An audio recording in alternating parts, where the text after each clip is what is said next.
Hello aspirants, welcome to Sparks Academy. TNPSC Combined Engineering Services Exam வர ஜனவரி 6ஆம் தேதி மற்றும் 7ஆம் தேதி நடக்க போகுது. ஸோ அதுக்கான ஃபைனல் ஸ்டேஜ் ப்ரிப்பரேஷனில் நீங்கள் எல்லாரும் இருப்பீங்க அப்படின்னு தெரியுது. அண்ட் இந்த எக்ஸாமில் நீங்கள் அட்டன் பண்ணும்போது எதெல்லாம் செய்யணும் எதெல்லாம் செய்யக்கூடாது, டூஸ் அண்ட் டோன்ட்ஸ், அதை பற்றி தான் இந்த வீடியோவில் நம்ம பார்க்க போகிறோம். அதுக்கு முன்னாடி நம்மளுடைய சேனலை சப்ஸ்கிரைப் பண்ணாங்க, சப்ஸ்கிரைப் பண்ணிங்க அண்ட் பெல் பட்டன் கிளிக் பண்ணிங்க. இந்த வீடியோ எல்லாருக்கும் ஷேர் பண்ணுங்கள், பிகாஸ் இதில் முக்கியமான விஷயங்கள் நம்ம சொல்ல போகிறோம். எதெல்லாம் நீங்கள் பண்ணீங்க அல்லது பண்ணலை அப்படின்னா உங்களுடைய ஓஎம்ஆர் ஷீட் இன்வேலிடாக மாறிடும், அல்லது எதுக்கெல்லாம் நெகட்டிவ் மார்க்ஸ் வந்து கொடுக்குறாங்க டிஎன்பிஎஸ்சியில் அப்படின்றத பற்றி டீட்டெயிலாக அதில் பார்க்க போகிறோம். ஓகேவா? ஸோ வாங்க முதல்ல நம்ம எக்ஸாமுக்கு முன்னாடி என்ன பண்ணணும், என்னென்னலாம் ரெடி பண்ணிக்கணும் அப்படின்றத பார்ப்போம். ஃபர்ஸ்ட் நீங்கள் ஹால் டிக்கெட் பிரிண்ட் பண்ணி வச்சுக்கணும் ஒரு நாளைக்கு முன்னாடி. ஸோ அதே போல் உங்களோட எக்ஸாம் சென்டர் எங்கே இருக்குது, எப்படி போகணும் அப்படின்றதையும் தெரிஞ்சு வச்சுக்கணும். ஓகேவா? அப்புறம் ஹால் டிக்கெட்டில் இருக்கக்கூடிய இன்ஃபர்மேஷன்ஸ், இன்ஸ்ட்ரக்ஷன்ஸ் வந்து நீங்கள் படிக்கணும். அண்ட் முன்னாடி நாளே படித்து வச்சுக்கிறது நல்லது. அதில் ஏதாவது டவுட்ஸ் இருந்தால் உங்களோட ஃப்ரெண்ட்ஸ் கிட்ட கேட்டு தெரிஞ்சுக்கிறது நல்லது. ஓகேவா? ஏன்னா எக்ஸாம் ஹாலில் உட்காந்துட்டு அப்போ படிக்கும்போது உங்களுக்கு ஏதாவது டவுட்ஸ் வரலாம், அப்போ உங்களுக்கு வந்து கன்ஃபியூஸ் ஆக வாய்ப்பு இருக்குது. அதனால் முன்னாடியே படித்து வச்சிங்க. அண்ட் எக்ஸாமுக்கு போகிறதுக்கு முன்னாடி நீங்கள் ஹால் டிக்கெட் எடுத்துகிட்டு போகணும். ப்ளஸ் நீங்கள் வந்து நல்ல minimum 2 black ball point pen. ஓகேவா? ஸோ பால் பாயிண்ட் பென் தான் எடுத்துகிட்டு போகணும். ஜெல் பென், இங்க் பென் அதெல்லாம் எடுத்துகிட்டு போகக்கூடாது. ஓகேவா? ஏன்னா பால் பாயிண்ட் பென் வச்சு தான் நீங்கள் வந்து ஓஎம்ஆர் ஷேட் பண்ணணும். அது பிளாக் கலரில் தான் கண்டிப்பாக இருக்கணும். ஓகேவா? அண்ட் அதுக்கப்புறம் உங்களுக்கு வாட்டர் பாட்டில் வேணும் அப்படின்னா நீங்கள் எடுத்துகிட்டு போய்க்கலாம். அது டிரான்ஸ்பரண்டாக இருக்கிறது பெட்டர். அண்ட் எக்ஸாம் சென்டரை வந்து நீங்கள் 8:30க்கு முன்னாடியே ரீச் பண்ணுறது நல்லது. ஓகேவா? அண்ட் அதே போல் நீங்கள் எக்ஸாம் ஹாலுக்குள்ளே போகிறீங்க அப்படின்னா நீங்கள் வந்து எந்த விதமான எலக்ட்ரானிக் கேட்ஜெட்ஸ், மொபைல் ஃபோன்ஸ் அல்லது வந்து டிஜிட்டல் வாட்சஸ் இந்த மாதிரி எதுவுமே நீங்கள் எடுத்துகிட்டு போகக்கூடாது. அனலாக் வாட்சஸ் எடுத்துகிட்டு போகலாம். ஓகேவா? ஸோ இது வந்து எக்ஸாமுக்கு முன்னாடி நீங்கள் போகணும். எக்ஸாமில் வந்து நீங்கள் என்ன பண்ணணும் அப்படின்றத பார்க்கலாம். ஸோ எக்ஸாம் வந்து பார்த்தீங்கன்னா உங்களுக்கு 8:30க்கு வந்து உங்களுக்கு கேட் வந்து என்ட்ரி ஆகும், ஓப்பன் ஆகும். ஸோ நீங்கள் கேம்பஸ்குள்ளே போயிடலாம். அண்ட் 9 o'clock வந்து கேட் க்ளோஸ் பண்ணிவிடுவாங்க. அதனால் 9 o'clock முன்னாடி இங்கே இருந்தால் தான் நீங்கள் உள்ளே என்ட்ராகும். ஒரு நிமிஷம் கூட நீங்கள் டிலேவாக போனீங்க அப்படின்னாலும் கேட்டு திறக்க மாட்டாங்க, க்ளோஸ் பண்ணிவிடுவாங்க. அதனால் முன்னாடியே போயிடுங்க. ஓகேவா? அண்ட் 9 o'clock வந்து பார்த்தீங்கன்னா நீங்கள் உள்ளே போயிட்டீங்க அப்படின்னா எக்ஸாம் ஹாலில் 9 o'clock உங்களுக்கு வந்து ஓஎம்ஆர் ஷீட் அப்படின்றத இஷ்யூ பண்ணிடுவாங்க. ஓகேவா? இப்போ ஓஎம்ஆர் ஷீட் இஷ்யூ பண்ணதுக்கப்புறம் ஓஎம்ஆர் ஷீட்லாம் கரெக்டாக இருக்குதா, அதில் உங்களுடைய நேம் இருக்குதா, உங்களுடைய ரோல் நம்பர் கரெக்டாக ஹால் டிக்கெட்டில் இருக்க மாதிரி ரிஜிஸ்டர் நம்பர் வந்து உங்களுக்கு கரெக்டாக இருக்கா அப்படின்றதெல்லாம் பார்த்து வச்சுக்கணும். எக்ஸாம் என்ன சப்ஜெக்ட் எழுத போகிறீங்களோ அந்த சப்ஜெக்ட் நேம் அதில் கரெக்டாக இருக்கா அப்படின்றதையும் பார்த்துக்கணும். ஓகேவா? அதில் ஏதாச்சும் டிஸ்கிரிப்பன்சி இருந்துச்சு அப்படின்னா நீங்கள் வந்து அந்த இன்விஜிலேட்டர்கிட்ட நீங்கள் கொடுத்து அதை நீங்கள் மாற்றிக்கலாம். ஓகேவா? அண்ட் ஓஎம்ஆர் ஷீட் வந்து பார்த்தீங்கன்னா ஒன்று தான் கொடுப்பாங்க. அதனால் அதில் எதுவும் கிழிஞ்சிடாமல் பார்த்துங்க. ஓகேவா? இது 9:15க்கு உங்களுக்கு கொஸ்டின் பேப்பர் கொடுப்பாங்க. ஸோ கொஸ்டின் பேப்பரில் வந்து பார்த்தீங்கன்னா உங்களுக்கு எக்ஸாம் புக்லெட் நம்பர் இருக்கும். ஓகேவா? That is very important. அதை எடுத்து நீங்கள் ஓஎம்ஆரில் ஷேட் பண்ணணும், எழுதிட்டு ஷேட் பண்ணணும்.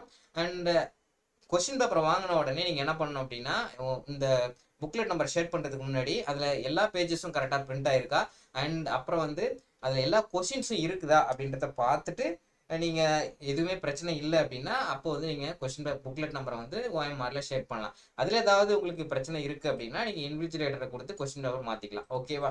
9:30க்கு கரெக்டாக எக்ஸாம் ஸ்டார்ட் ஆகிடணும். அப்போ தான் நீங்கள் ஷேட் பண்ண ஆரம்பிக்கணும். ஸோ ஒவ்வொரு கொஸ்டினாக பார்த்து சரியான ஆன்சர் என்னவோ அதை நீங்கள் வந்து ஷேட் பண்ணணும். ஓகேவா? அண்ட் ஆஃப்டர் 3 hours 3 மணி நேரம் கழிச்சு உங்களுக்கு வந்து எக்ஸாம் முடிஞ்சிடும். எக்ஸாம் முடிஞ்சோடனே 12:30க்கு வந்து உங்களுக்கு என்னன்னா 15 minutes எக்ஸ்ட்ரா டைம் வந்து கொடுப்பாங்க. அது எதுக்காக அப்படின்னா நீங்கள் வந்து எத்தனை ஏ வந்து ஷேட் பண்ணியிருக்கீங்க, எத்தனை பி ஷேட் பண்ணியிருக்கீங்க, எத்தனை சி ஷேட் பண்ணியிருக்கீங்க, எத்தனை டி, எத்தனை இ அப்படின்றத கவுண்ட் பண்ணி நீங்கள் வந்து எழுதணும். ஓகேவா? ஸோ அதுக்காக அந்த 15 minutes கொடுப்பாங்க. அதை கரெக்டாக நீங்கள் பண்ணணும். அதில் ஏதாவது மிஸ்டேக் பண்ணிங்கன்னா உங்களுக்கு நெகட்டிவ் மார்க்ஸ் கொடுப்பாங்க. அதனால நீங்கள் அது வந்து அந்த 15 minutes கரெக்டாக யூஸ் பண்ணிங்க. ஓகேவா?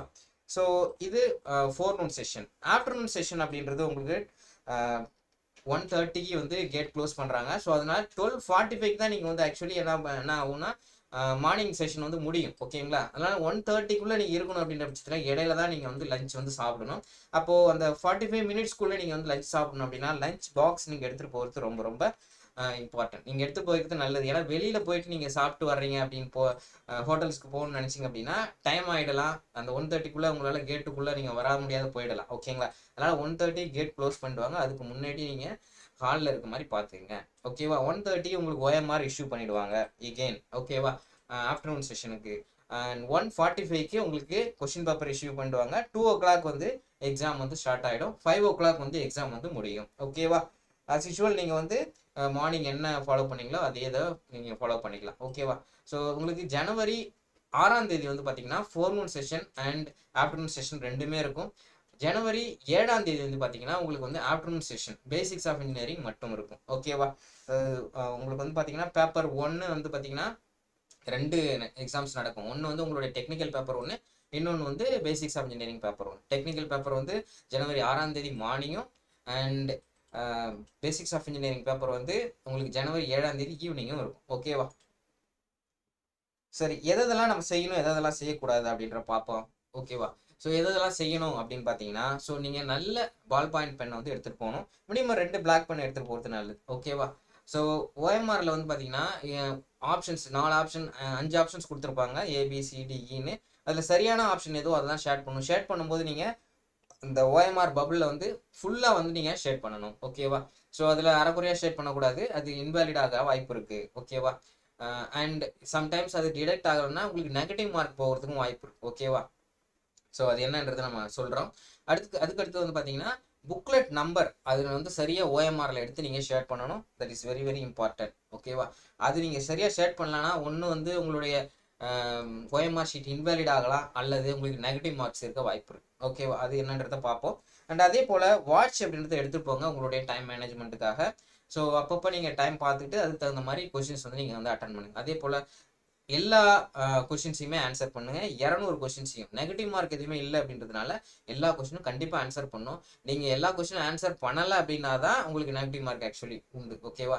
ஏதாவது கொஷின்ஸ் நீங்கள் வந்து ஒரு கொஷின் வந்து நீங்கள் ஷேட் பண்ணாத விட்டுட்டீங்க அப்படின்ற பட்சத்தில் அதுக்கு 2 மார்க் வந்து உங்களுக்கு மைனஸ் பண்ணிடுவாங்க. ஓகேவா? ஸோ அதுக்கு அடுத்தது வந்து பார்த்தீங்கன்னா ஏஸ் பிசிஸ் டிஸ் ஈஸ் இதை வந்து கரெக்டாக கவுண்ட் பண்ணி ஷேட் பண்ணணும். அண்ட் அதுக்கு எக்ஸ்ட்ரா 15 மினிட்ஸ் ஃபைனலாக கொடுப்பாங்க, அதை நீங்கள் பார்த்துங்க. அதே போல் நீங்கள் வந்து சிக்னேச்சர்ஸ், ஓகேவா? சிக்னேச்சர் வந்து ஓஎம்ஆரில் நீங்கள் 2 இடத்துல சைன் பண்ண வேண்டியிருக்கும். ஸோ அதை நீங்கள் வந்து கரெக்டாக பார்த்துக்கணும். அண்ட் உங்களுடைய தம்ப் இம்ப்ரெஷனையும் நீங்கள் வந்து வைக்கிற மாதிரி இருக்கும். ஆஃப்டர் எக்ஸாம் முடிஞ்சதுக்கப்புறம் அதையும் கரெக்டாக பண்ணிவிடுங்க. ஓகேவா? அதுக்கடுத்து எதெல்லாம் பண்ணக்கூடாது அப்படின்னு பார்க்குறப்ப நீங்கள் வந்து மல்டிபிள் ஆப்ஷன்ஸ் வந்து ஒரே கொஸ்டினுக்கு ஷேட் பண்ணாதீங்க. ஓகேவா? அந்த மாதிரி ஷேட் பண்ணீங்க அப்படின்னா அந்த கொஸ்டின் இன்வேலிட் ஆகிடும். ஓகேவா? அதுக்கப்புறம் வந்து அதே மாதிரி கவுண்டிங்லேயும் உங்களுக்கு பிரச்சனை வரும். ஏஎஸ் பிசிஸ்லாம் உங்களுக்கு வந்து கால்குலேட் பண்ணும்போதும் உங்களுக்கு பிரச்சனை வர வாய்ப்பு இருக்குது. ஓகேவா? அதனால தப்பாக ஷேட் பண்ணிட்டா கூட அதை திரும்ப இன்னொரு இதை ஷேட் பண்ணணும்னு நினைக்காதீங்க. ஓகேவா? அதே போல் ஓஎம்ஆரில் எந்த இடத்துலையும் தேவையில்லாதக்கு இருக்காதீங்க, அது வந்து இன்வேலிட் ஆகிடும். ஓகேவா? அதே போல் ஓஎம்ஆர் வந்து டேமேஜ் ஆகாமல் பார்த்துக்குங்க. ஸோ ஏதாவது நீங்கள் வாங்கும்போதே ஓஎம்ஆர் கரெக்டாக இருக்கான்னு பார்த்துட்டு வாங்க. ஓகேவா? அதுக்கு அடுத்தது கொஷின் புக்லெட்டில் வந்து பார்த்தீங்க அப்படின்னா நீங்கள் கரெக்டாக ரஃப் ஸ்பேஸ் அப்படின்னு கொடுத்துருப்பாங்க, அங்கே மட்டும்தான் எழுதணும். ஸோ உள்ளெல்லாம் எழுதாதீங்க. ஓகேவா? அதுக்கப்புறம் டைம் மேனேஜ்மெண்ட்டை பொறுத்தளவுக்கு நீங்கள் ஒரு கொஷினுக்கு நீங்கள் ஸ்பெண்ட் பண்ணுற டைம் அப்படின்றத ஓரளவுக்கு கரெக்டாக பார்த்துங்க. அண்டு ஒரே கொஷினில் அதிகமான டைம் வந்து ஸ்பெண்ட் பண்ணாதீங்க. ஓகேவா? அதுக்கப்புறம் தமிழ், இப்போ ஃபார் எக்ஸாம்பிள் பேப்பர் 2 உங்களுக்கு ஜென்ரல் ஸ்டடீஸ் வித் தமிழ் எலிஜிபிலிட்டியில் வந்து பார்த்தீங்கன்னா தமிழ் எலிஜிபிலிட்டி அப்படின்றது வந்து பார்த்தீங்கன்னா 40 கொஸ்டின்ஸ் கரெக்டானா போதுமானது. அதனால அதுக்கு ரொம்ப அதிகமான டைம் ஸ்பெண்ட் பண்ணாதீங்க. டைம் வந்து மார்க் நீங்கள் ஸ்கோர் பண்ணுற ஏரியா ஜிஎஸ் அண்ட் ஆப்டிடியூடில் ஸ்பெண்ட் பண்ணிங்கன்னா உங்களுக்கு நல்ல ஸ்கோர் வர வாய்ப்பு இருக்குது. ஓகேவா? அதுக்கப்புறம் வந்து ஃபைனலாக நீங்கள் வந்து ஹால் டிக்கெட்டில் இன்விஜிலேட்டர் சைன் பண்ணியிருக்காங்களா அப்படின்றத பார்த்துங்க. ஓஎம்ஆர்லேயும் அவங்க சைன் பண்ணுவாங்க, அதையும் நீங்கள் என்ஷூர் பண்ணிங்க. ஓகேவா? ஸோ இதெல்லாம் வந்து ரொம்ப ரொம்ப கண்டிப்பாக நீங்கள் வந்து பண்ணணும். அண்டு இதில் வந்து கண்டிப்பாக நீங்கள் எதெல்லாம் வந்து ஃபாலோ பண்ணணும். அப்படி ஃபாலோ பண்ணலன்னா உங்களுக்கு என்னென்ன பிரச்சனைகள் வரும், அதாவது இன்வேலிட் ஆகிறதுக்கான வாய்ப்புகள் இருக்குது, இல்லை நெகட்டிவ் மார்க்ஸ் இருக்குது அப்படின்றத நம்ம பார்ப்போம். முதல்ல வந்து ஃபர்ஸ்ட் எடுத்தோடனே நீங்கள் ஓஎம்ஆர் உங்களுக்கு கொடுத்ததுக்கப்புறம் செகண்ட் பேஜில் நீங்கள் வந்து இன்ஸ்ட்ரக்ஷன் இருக்கும், அந்த இன்ஸ்ட்ரக்ஷன் எல்லாத்தையும் படித்து சைன் பண்ணணும். ஓகேவா? அப்படி சைன் பண்ணலை அப்படின்னா உங்களுடைய ஓஎம்ஆர் அப்படின்றது இன்வேலிட் ஆகிடும். ஓகேவா? கண்டிப்பாக அதை நீங்கள் சைனை வந்து பண்ணியிருக்கணும். ஓகேவா? அதுக்கப்புறம் எக்ஸாம் முடிஞ்சதுக்கு அப்புறம் நீங்கள் ஃப்ரண்ட் சைடு வந்து நீங்கள் சைன் பண்ணணும். அந்த ஃப்ரண்ட் சைடில் வந்து பார்த்தீங்கன்னா நீங்கள் சைன் பண்ணலை அப்படின்னாலும் உங்களுடைய ஓஎம்ஆர் ஷீட் வந்து செல்லாத போயிடும், இன்வேலிட் ஆகிடும். ஓகேவா? அதுக்கப்புறம் தம்ப் இம்ப்ரெஷன். ஓகேவா? தம்ப் இம்ப்ரெஷன் வந்து நீங்கள் வைக்கணும். ஸோ உங்களுக்கு இங்க் பேட் வந்து எடுத்துகிட்டு வருவாங்க. ஸோ அந்த பேட் எடுத்து வந்து நீங்கள் கரெக்டாக வச்சிடணும். ஸோ அது ஒரு வேளை நீங்கள் வைக்கல அப்படின்னாலும் உங்களுக்கு வந்து பார்த்தீங்கன்னா 2 மார்க் வந்து குறைச்சிருவாங்க. நீங்கள் எடுத்த மார்க்லேருந்து 2 மார்க்கை வந்து குறைச்சிருவாங்க. ஓகேவா? ஸோ அடுத்தது கொஷின் புக்லெட் நம்பர் ஷேர் பண்ணுறது. கொஷின் புக்லெட் நம்பர் வந்து கொஷின் புக்லெட்டில் இருக்கும், அதை எடுத்து நீங்கள் வந்து ஷேர் பண்ணணும் ஓஎம்ஆரில். அப்படி ஷேர் பண்ணால் விட்டுட்டீங்க அப்படின்னா உங்களுக்கு வந்து அந்த ஓஎம்ஆர் ஃபுல்லாகவே இன்வேலிட் ஆகிடும். ஓகேவா?